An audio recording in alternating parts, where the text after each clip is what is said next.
From West Virginia Public Broadcasting. At the Legislature today, human trafficking isn't an issue in West Virginia yet. These lawmakers are working on a bill to make sure it never becomes one. These students are headed to college free of charge and will work in West Virginia once they've completed their education. We'll explain in this half hour. And the Department of Commerce uses this video to show off the state's business climate. We'll see it tonight on the Legislature Today.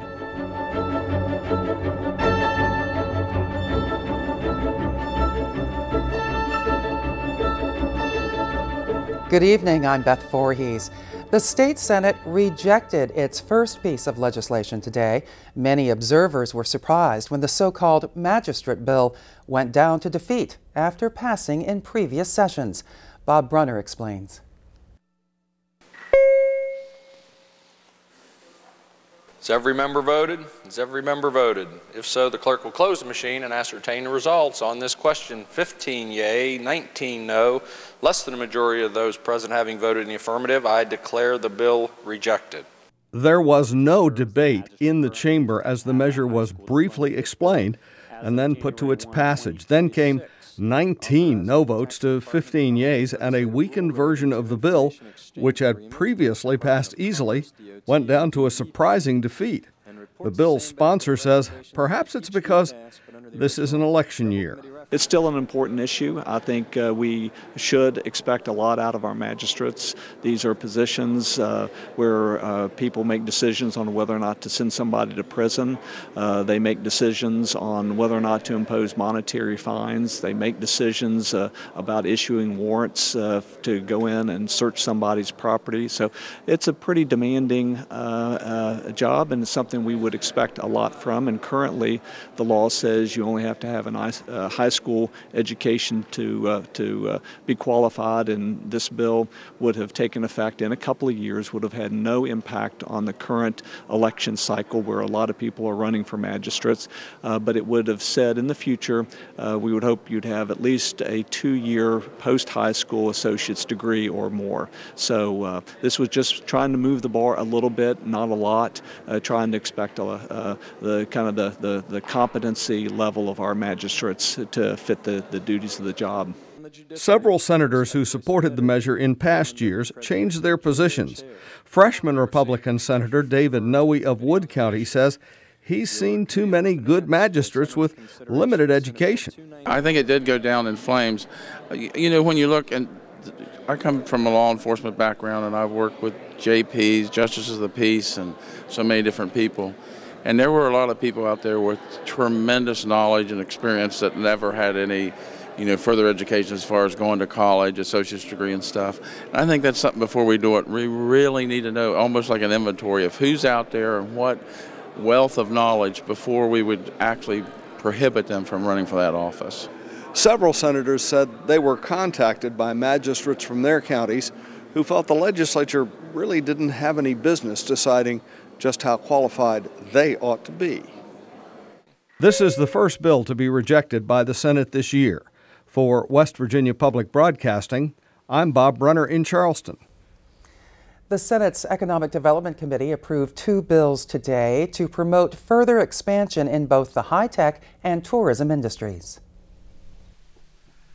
One measure would allow small tourism operators to qualify for Economic Development Authority grants more easily. Until now, you must promise to create new jobs immediately. The new legislation would give startup operations a year to begin creating jobs. The same bill was vetoed by then-Governor Joe Manchin 2 years ago. The committee also approved a tax credit bill which was in effect for 10 years but expired 4 years ago. Committee Chairman Senator Richard Browning says it was missed. This bill would allow angel investors to come in and help startup companies by investing in them in return for tax credits, and there's some money available through the Jobs Investment Trust that can also be used to match this money. Several groups are working now. We've got, the Dow Industrial Park out there in South Charleston that's just brimming for opportunity. So, yeah, we have a lot of companies and firms in West Virginia who are looking at high-tech technological development, and they need this money. Several representatives of high-tech industries were on hand to support the bill, which now goes to the Senate Finance Committee. The House Judiciary Subcommittee on Kidnapping and Human Trafficking deliberated House Bill 4053 today. Among other things, the bill would require the Department of Health and Human Resources to develop a plan for the delivery of services to victims of human trafficking and makes it a felony to take away a child under 18 for the purposes of prostitution. As Adam Cavalier reports, committee members hope to get a jump on what may be an issue in the near future. West Virginia is one of 6 states without any specific human trafficking laws on the books. While the buying and selling of humans hasn't been reported here, Monongalia County Democrat and subcommittee member Barbara Fleischauer says it could soon be on the horizon. I have heard instances that with either immigrants or illegal immigrants, legal or illegal, working in nail salons.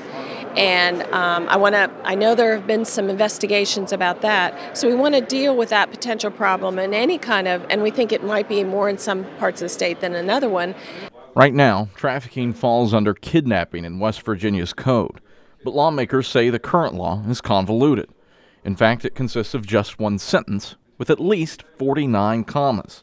Yet West Virginia Prosecuting Attorneys Institute Executive Director Philip Morrison says the code as is does more than enough to guard against human trafficking.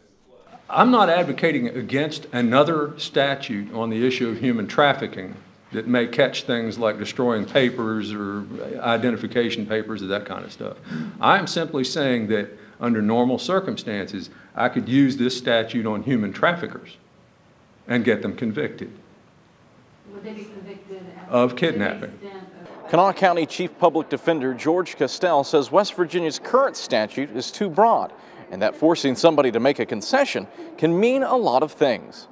In a dispute between over what channel to watch on the television, if one person grabs the wrists of his partner until she gives him the remote, honestly, I mean, that only meets the definition of holding somebody to gain a concession, but it's actually used, not that we've had cases where that's charged, but it's threatened.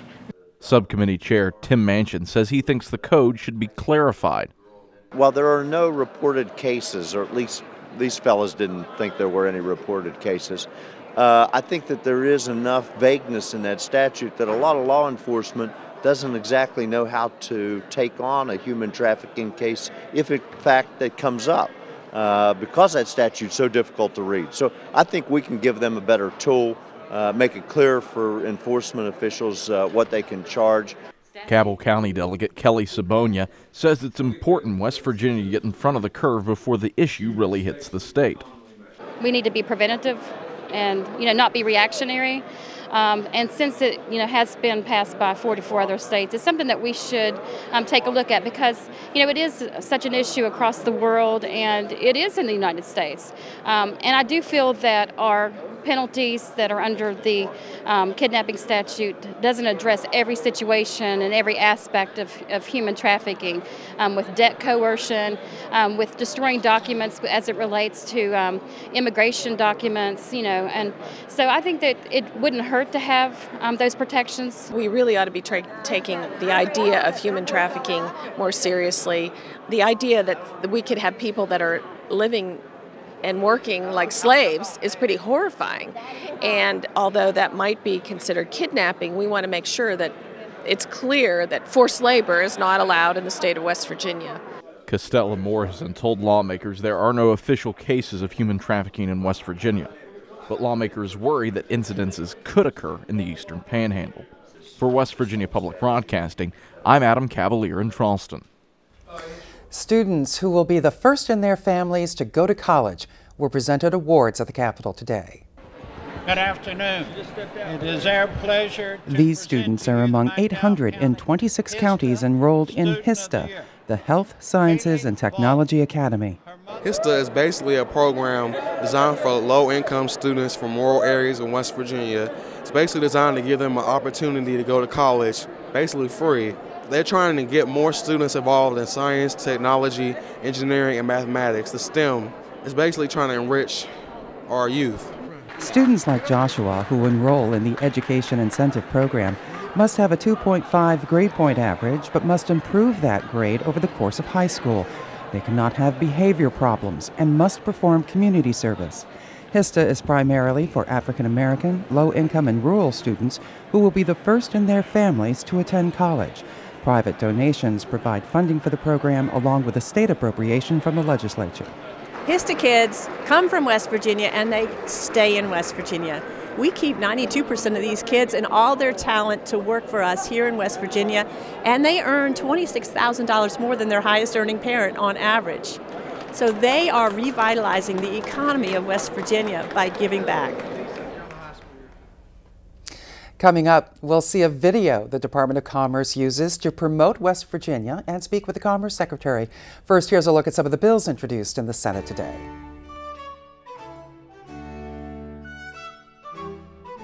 Among the bills introduced in the Senate today, Senate Bill 465, prohibiting a respondent to a domestic violence protective order from possessing any firearm or ammunition, notwithstanding the fact that the respondent may have a valid license to possess a firearm.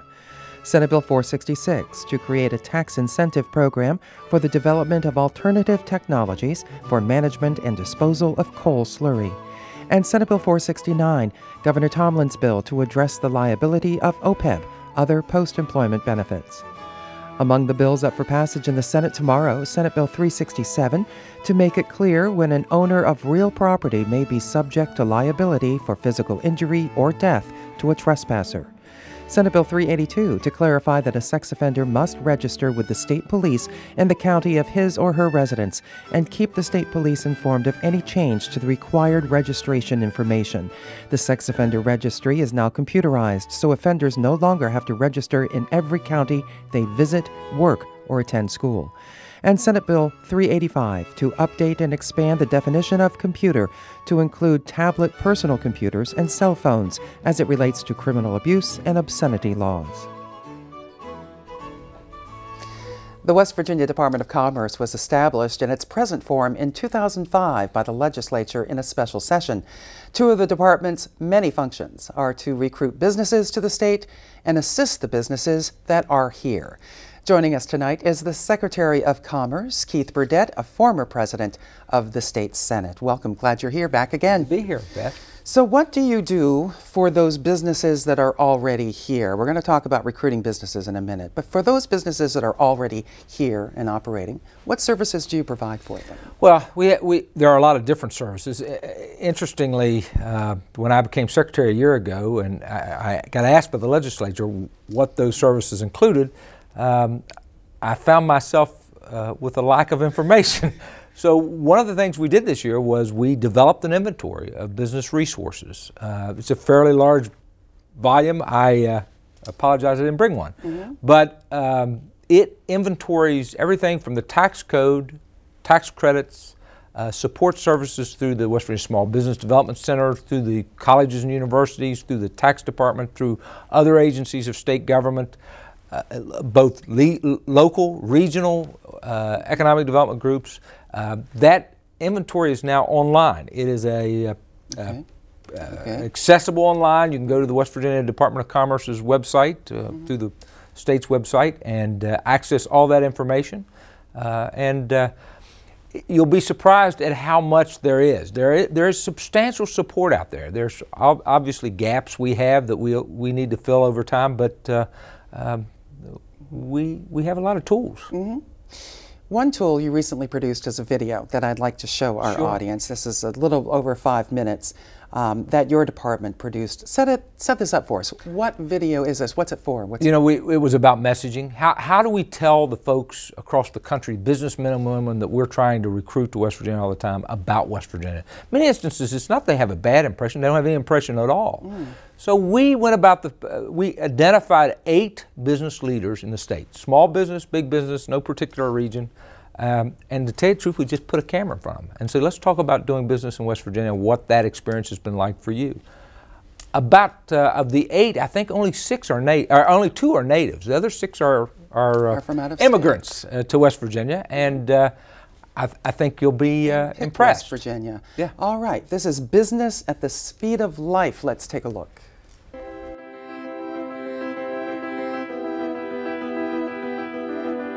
Everybody talks about wanting to encourage business. Jobs is the #1 thing we need to do for our economy right now. A lot of that is talk, some of that is action. Here in West Virginia, it was action.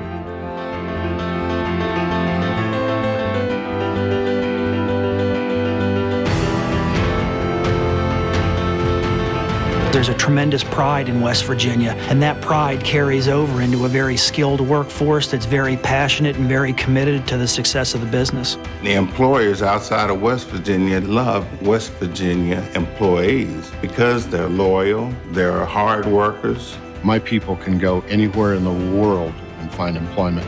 They're that good. They choose to stay here. Quality of life. It's balanced, safe. We're not stuck in traffic jams trying to get home for hours, and that's really important. In 5 minutes, I can go from my secluded house to my work. Coming from Wisconsin and moving here, I found it to be very beautiful. It's relaxed, it's comfortable. It's right in the center of where most consumers are. Just an incredible place to be. I've been in London, I worked in Belgium, I worked in Santa Monica, I've worked in a lot of places, and this has been really the perfect match. We knew we were moving outside of California, so we did look at a number of states. West Virginia really stood above the rest. In many aspects, it was the engagement of the government. We were in touch with the Secretary of Commerce. We had an audience with the governor. That didn't happen anywhere else. Burlex's growth happened primarily because of the help that we received from the Small Business Development Center. Without their direction, we would not be where we are today. Many times we've had desk side help from them, and I'm not sure that that would happen if you were somewhere else. It's a hands-on, active approach to taking care of business. All of a sudden you get a call from the governor and saying you're interested in possibly coming to West Virginia with a big part of a Macy enterprise. That's a wow. It sent a broad signal of how truly aggressive and committed the people that we will be doing business with are. Martinsburg will be the 4th of our mega centers at full tilt to be the largest and most important building in our network supporting our internet business.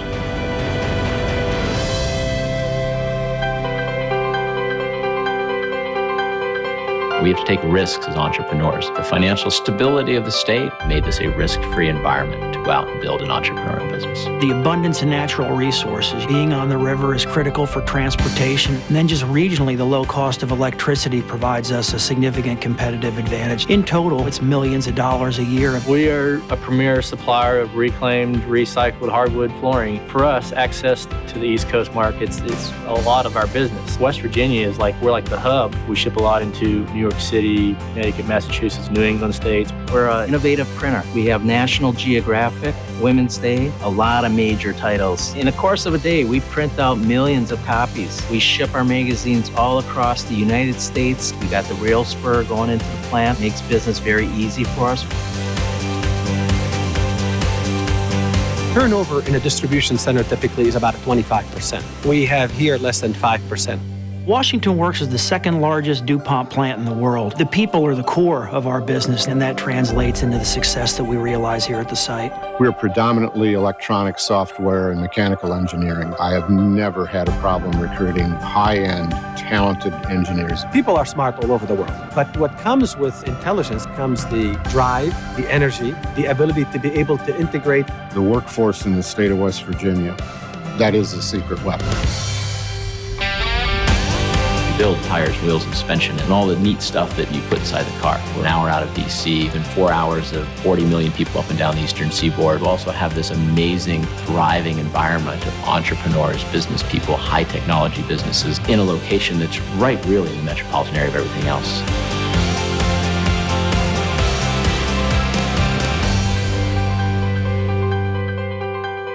I think the best kept secret is the quality of life. We have a number of PhDs that work here, and they come from all over the country. Once they get here, most of them really like the diversity that they have and the opportunities for lifestyles and the low cost of living. This is the kind of area that you want to raise a family. We're able to work very, very high-end, very serious projects and still have a wonderful life and a wonderful place to live.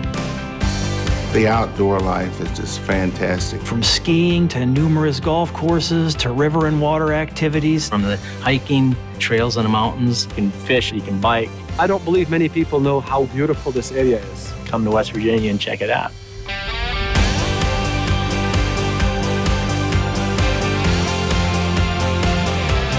West Virginians are truly the hardest working people I've ever encountered in the United States. How do you balance working hard with having a family and the rest of the things?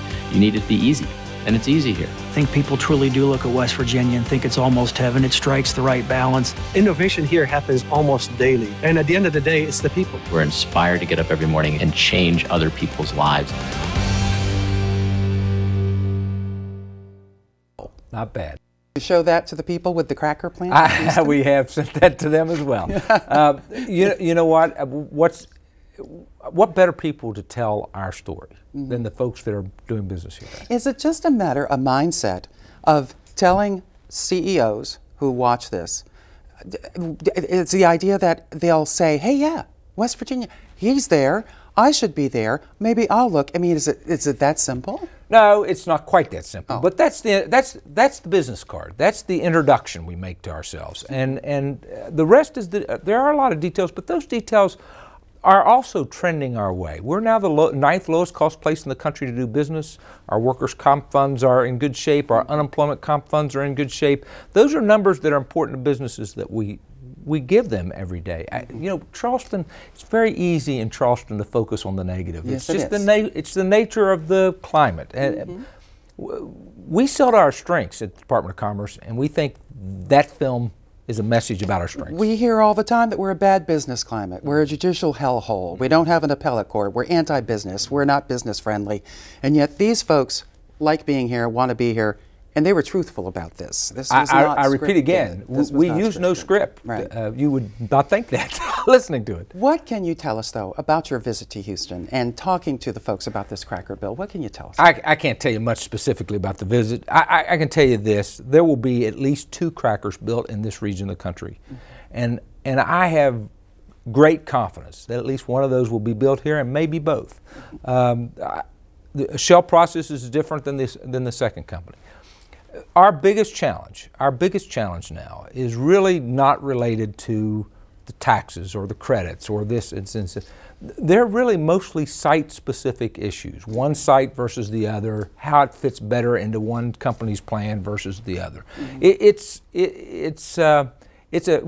I love West Virginia. It's a spectacular place to live and do business. But we're topographically challenged. It's tough to build here. And to find the tracts of property, the large tracts of property that companies like this need, and for them to be ready.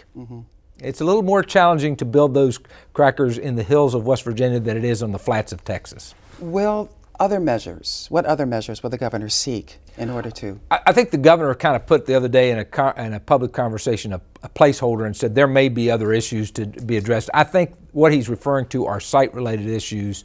All right. We'll see how it evolves. In the Senate Economic Development Committee you attended a few weeks ago, it's clear that the senators are a little nervous about the condition of the workforce. Sure. Again, we're hearing about substance abuse, right, truancy issues, dropout rates, right, a lack of a basic education. You have Workforce West Virginia in your department. What are you hearing about the workforce? Well, there's two parts to the equation. One is those folks engaged in the workforce, active and prepared to seek a job, and we think they stack up anywhere in the country. Then you've got a group that are undereducated, who have problems, are problems with drugs and those type of things, and that's where we have to put more attention. I think that's one of the reasons the governor said, look, we're not going to spend money for training programs on people that can't get a job when they're finished the program. So we're going to start drug testing. You know, Beth, we're only the second state in the country that's even asked for that permission from the federal government. It's amazing. It boggles my mind. So we're not only going to ask, we're going to do that. We're going to start, and we're going to hopefully send a signal not just to kids and adults who need to make some decisions in their life if they're going to be gainfully employed, but also to business leaders that we're serious about this thing, that this is something we're going to take head on. An important message. It's an important message. Secretary of Commerce Keith Burdett, thank you so much. My pleasure, as always. And here's a look at some of the bills introduced in the House today.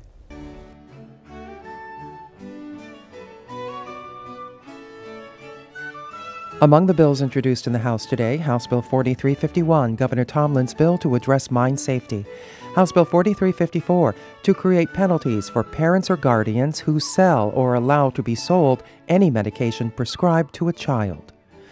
Among the bills up for passage in the House tomorrow, House Bill 4062 to create an in-home direct care workforce registry within the Bureau of Senior Services to detail qualifications and experience of in-home direct care workers in West Virginia who have agreed to criminal background checks. House Bill 4103 to authorize the Division of Motor Vehicles to take a lead role to plan and coordinate the consolidation of government services and enforcement of laws currently administered by various state agencies pertaining to the motor carrier industry.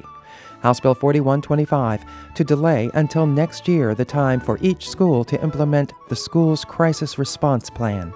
And House Bill 4291 to authorize the Supreme Court of Appeals to determine which county law libraries are being used and should be continued as an obligation of the state. And this has been the Legislature Today. Tomorrow, we'll discuss education issues with Senator Robert Plymel, the chair of the Senate Education Committee, and Senator Larry Edgell, an educator from Wetzel County. I'm Beth Voorhees. Thanks for joining us. Good night.